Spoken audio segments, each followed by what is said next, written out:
Ladies and gentlemen, welcome to already week 7 of our video series and of our class. This week we're going to be talking about author perspective, first, second, and third person. And basically this is the author's point of view, where we're coming from as an author as far as how we're approaching the use of language and how we're approaching our audience, or our readers, if you will. So let's go ahead and get started. Okay, so author point of view is important in all writing, or author perspective. Like tense, like we studied last week, in tense, the author's point of view must also remain consistent. Now last week we had those little clarifications at the very end, and those were a little confusing. Hopefully we're not going to be doing too much of that in this. Unlike tense, perspective deals, instead of dealing with verbs like tense does, this one we're dealing with the pronoun or noun, not the verb being used, right? So now we're really focusing on what the subject of the sentence is, if you will, and going from there.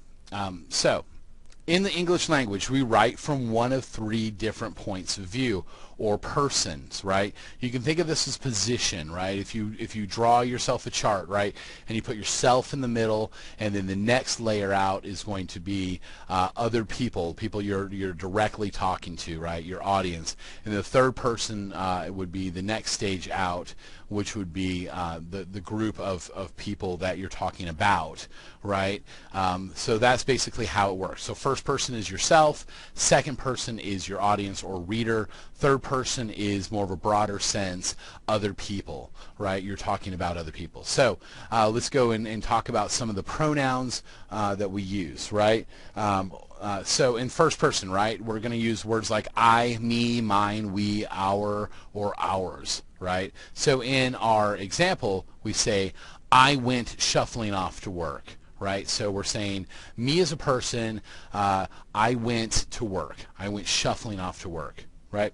In second person, we're talking about the next layer out. We're talking directly to our audience, right? And this one we say, you went shuffling off to work. You went to work. You went to go do something, right? Or you should do something, or whatever. But in our example, we're using you went shuffling off to work, right?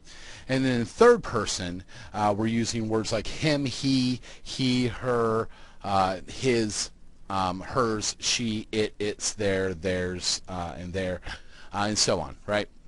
So now we're saying she went shuffling off to work, or he went shuffling off to work, or they went shuffling off to work, right? So we're using those things where we're talking about other people. We're still talking kind of to our audience, but we're talking about that third level, that third person, right? We're talking about the other people. So those are essentially what the different persons are. First person, ourselves. Second person, our audience or our readers. Third person, we're talking about other people or other groups or whatever, or other things, if you will. So let's move on. Let's talk about it a little bit more. Let's first focus on first person. Let's first focus inward.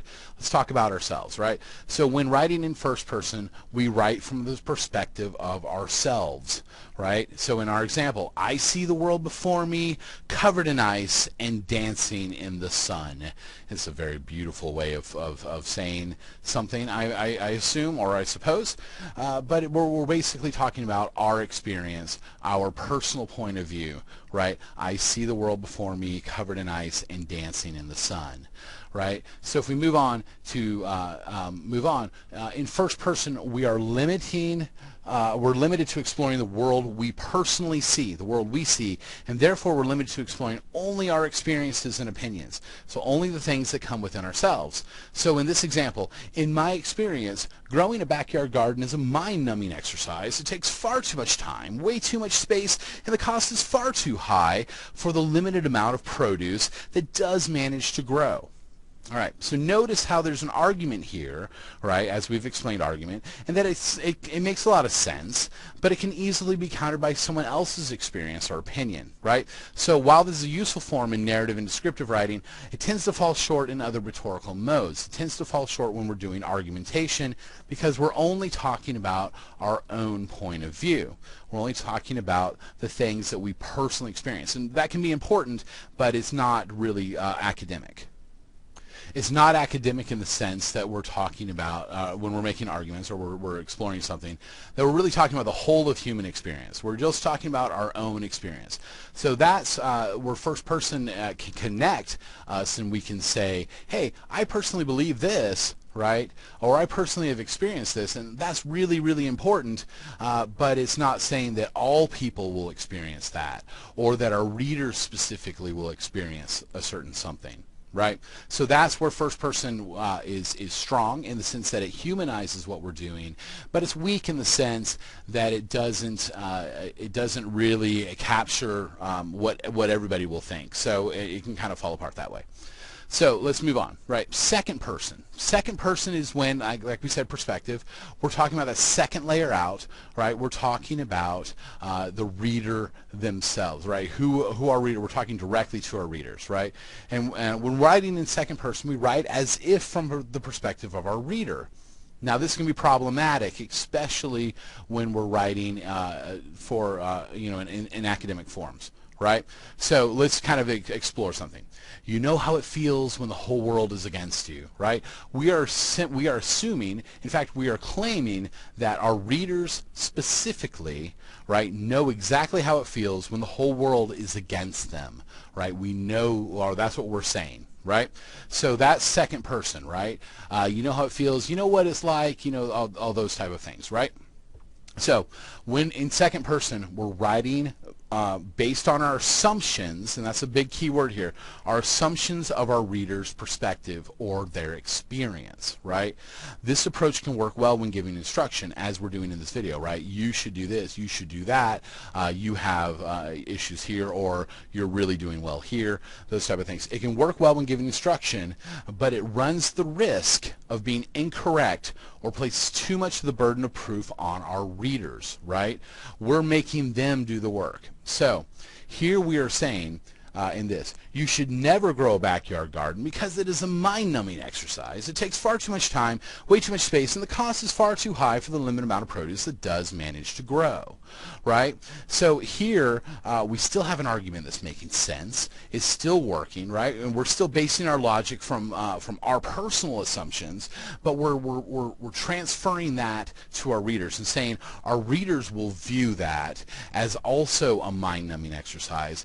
They will also agree that it takes too much time, that it takes too much space, and that the cost is too high for what they get from that, right? We're assuming all those things. We're not taking into account that that our reader may actually love the idea of gardening. It may be a very rich and rewarding experience, right? So in the academic community, we really frown on the use of second person in writing, unless, like we said before, it's giving specific instruction, right?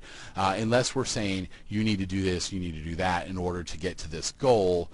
Instead, but we don't do a lot of that in academic writing. Obviously, I'm doing that here because I'm explaining, I'm giving instruction, but in most of your writing, we're going to be talking about the whole of human experience, or we're going to be talking about our personal experience, but we don't want to make assumptions that our readers have experienced something or feel the same way that we do, right? We want to basically say, we've noticed that a lot of people feel this way, or I personally feel this way, so we really want to avoid that second person construction. So in your writing, avoid the use of words like you, yours, your, those type of things, because we don't want to make those assumptions on our reader. We want to allow our reader to disagree with us, because that's part of, as we've talked about in other lectures, that's part of the academic conversation. Right, that's part of what we actually want to inspire them to think differently than we are. So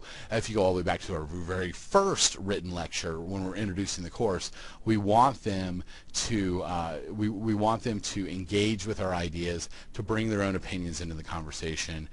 We want them to actively work both with us and against us, right? Because that's going to help solve those problems that essentially what writing is the purpose of academic writing. So let's move on.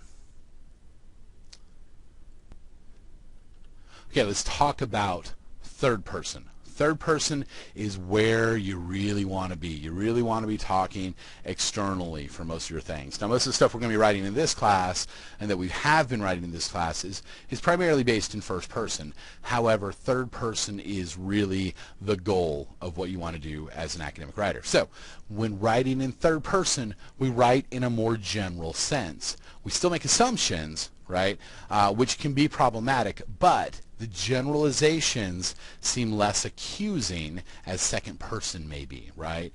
They seem to be less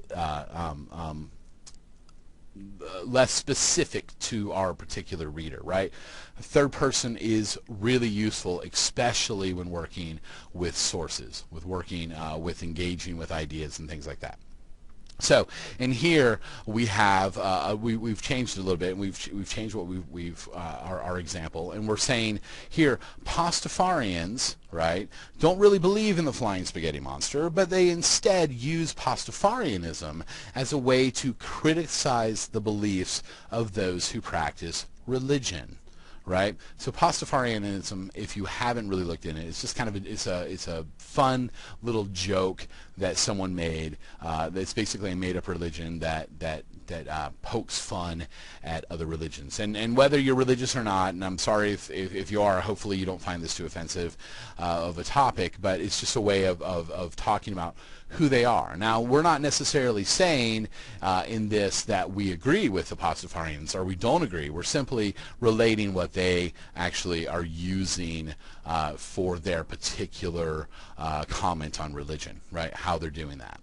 So let's move forward. Okay. In third person, we're typically writing based on generalizations or I should say, and or research. Right?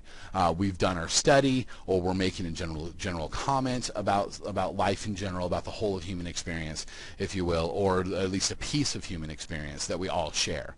And so while there's a loss of personalization that you get in first person, in this form of writing, it makes critically analyzing ideas being presented a lot easier. Right? So going back to our gardening metaphor, our gardening example, right?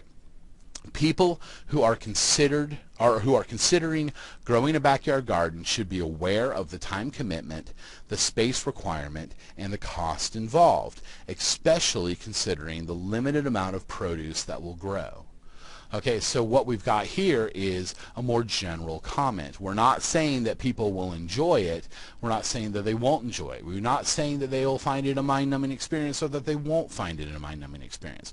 We are simply saying that these are particular factors that should be considered when considering growing a backyard garden. And so we can expect, and as we put in here, although we can expect that some of our writers may not agree, right, our argument still makes sense, right? It's still putting together an argument, right? But readers feel like, because we're not attacking them or we're not making assumptions of them as we would in second person, right? And we're not relying strictly on our own personal experience, right?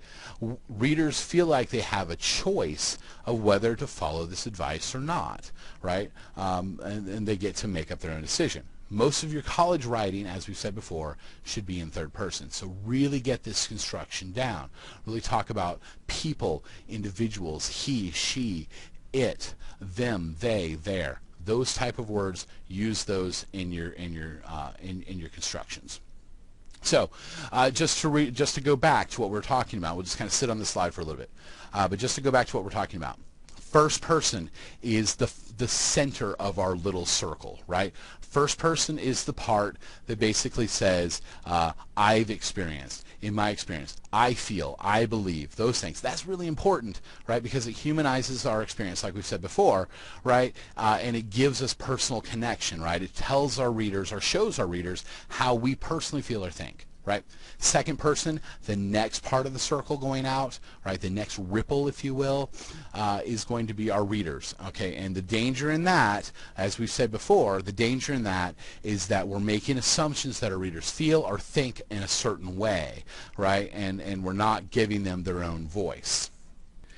In third person, Third person being the place we really want to be, the thing we really want to get to, right? In third person, we are still making assumptions and we're still making generalizations about the human experience or about what certain individuals or individual groups will be like. We're still making those assumptions, but we're doing it in a broader sense that allows people to engage in that idea, to agree or to disagree with what we have to say, therefore better working towards solving the particular problem that we're talking about, right? So third person is absolutely where you need to be. First person is really fantastic for narrative writing. You should totally use that in narrative writing. Second person, really restrict to only when you're doing how-to essays, when you're doing things like technical writing, or where you're maybe talking directly to your reader, maybe if you're writing a personal letter or an email, or you're giving instruction, those type of things. Obviously, second person is what most of your instructors' comments will be. You did very well this week, or you really could have done this, that type of thing. So second person is good there. Third person, once again, that's where we want to be, because that's where we really engage in ideas that can be more universalized, more universal, that type of thing.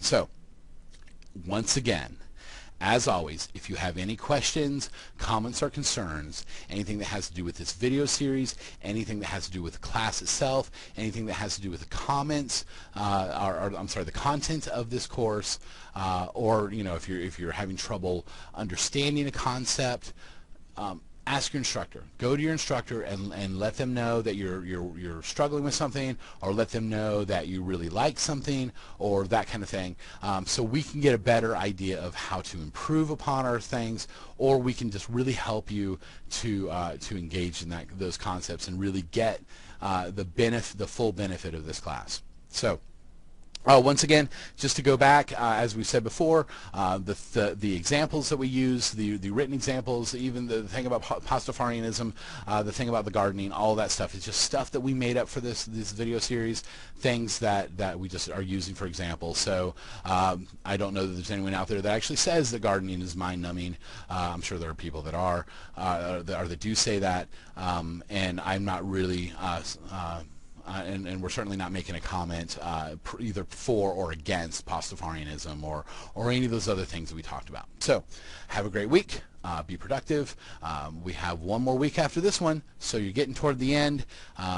Be sure, if you don't have, if you're still confused about a concept, be sure to go back and review the material or to talk to your instructor. And we appreciate you taking part in this class and being active and getting as much benefit as you can from us. So have a great week. All right, bye-bye.